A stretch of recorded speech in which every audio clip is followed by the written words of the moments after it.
தமிழகத்தை உலுக்கிக் கொண்டிருக்கிற போதைப் பொருள் சம்பந்தமான ஆழமான நபர்களுடைய ஈடுபாட்டை மற்றும் சட்டவிரோத பண பரிமாற்றத்தை காவல்துறையும் அமலாக்கத்துறையும் தீவிர விசாரணையின் மூலம் பொதுமக்களுக்கு தெரிவிக்க வேண்டியது அவர்கள் கடமையாக இருக்கிறது என்பதை நான் சுட்டிக்காட்ட விரும்புகிறேன். மேலும் இன்று கூட காலை பத்திரிகை செய்திகளிலே தாய்லாந்திலிருந்து சென்னைக்கு கொண்டு வரப்பட்ட 1.51 கிலோ உயர் ரக கஞ்சா சென்னைக்கு கடத்தி வரப்பட்டது பிடிபட்டிருப்பதாக செய்திகள் வந்திருக்கிறது. இது போன்ற செய்திகள் சமூக விரோதிகளால் செய்யப்படுகிறது. அவர்களை கட்டுப்படுத்த முடியாத அரசாக திமுக அரசு செயல்பட்டு கொண்டிருக்கிறது. பெற்றோர்கள் மிகுந்த கவலையோடு தமிழகத்திலே பிள்ளைகளை பார்த்து கொள்ள வேண்டிய கட்டாய சூழலிலே இருக்கிறார்கள்.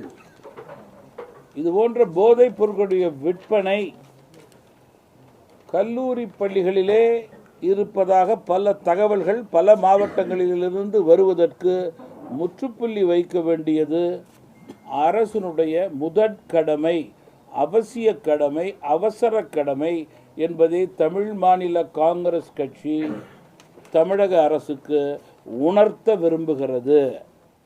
இந்தியாவினுடைய இந்தி கூட்டணியினுடைய உச்சக்கட்ட முரண்பாடு நேற்று மேற்கு வங்கத்திலே அதனுடைய முதல்வர் தன்னுடைய கட்சிக்கு மட்டுமே 42 தொகுதியும் அறிவித்ததன் மூலம் வெளிச்சத்திற்கு வந்திருக்கிறது என்பதை தெரிவிக்க விரும்புகிறேன். தலைமையில்லாத கூட்டணியாக இந்தி கூட்டணி மக்களை ஏமாற்ற நினைக்கிறார்கள். மக்கள் ஒருபோதும் ஏமாற தயாராக இல்லை என்பதை நான் குறிப்பிட விரும்புகிறேன். நேற்றைய தினம்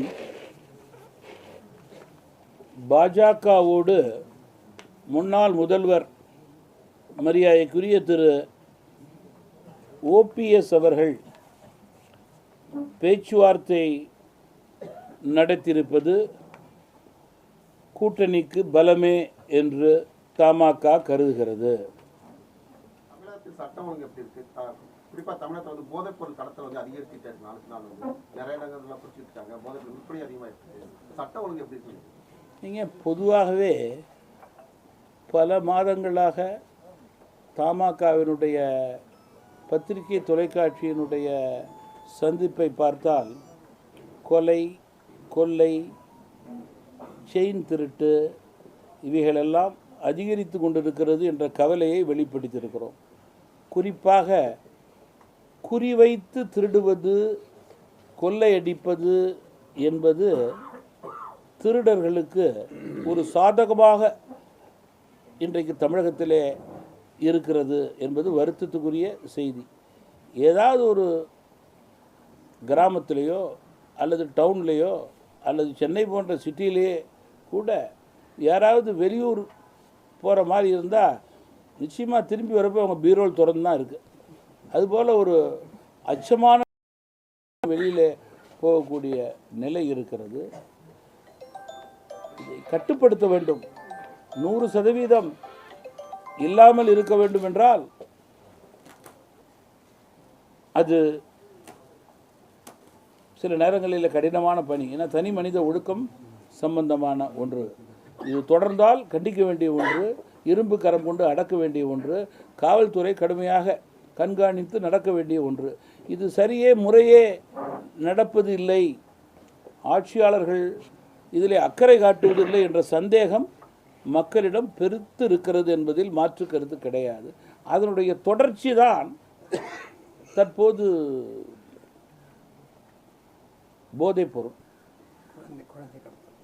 குழந்தை கடத்தல் இப்பொழுது அதிகரித்து கொண்டிருக்கிறது என்பதையும் நான் சுட்டிக்காட்ட விரும்புகிறேன். டாஸ்மாகுக்கு படிப்படியாக மூடு விழா நடத்த வேண்டும் என்று தொடர்ந்து கேட்டுக்கொண்டிருக்கிற கட்சியிலே முதல் வரிசையிலே அமரக்கூடிய கட்சி தமாக. ஆனால் திமுக அரசை பொறுத்தவரையிலே பல்வேறு வாக்குறுதிகளை குறித்து மக்களை ஏமாற்றியது போல டாஸ்மாக் பிரச்சனையிலே தாய்மார்களை 100% ஏமாற்றியிருக்கிறார்கள் என்று நான் குற்றம் சாட்ட விரும்புகிறேன். டாஸ்மாகை குறைக்க வேண்டும் என்று கூறி எலைட் என்னென்னமோ பெயரில் டாஸ்மாக் தொடங்கி மக்களுடைய வரி பணத்தை கொள்ளையடிப்பது என்பது வேதனைக்கும் வருத்தத்துக்குரிய செய்தி.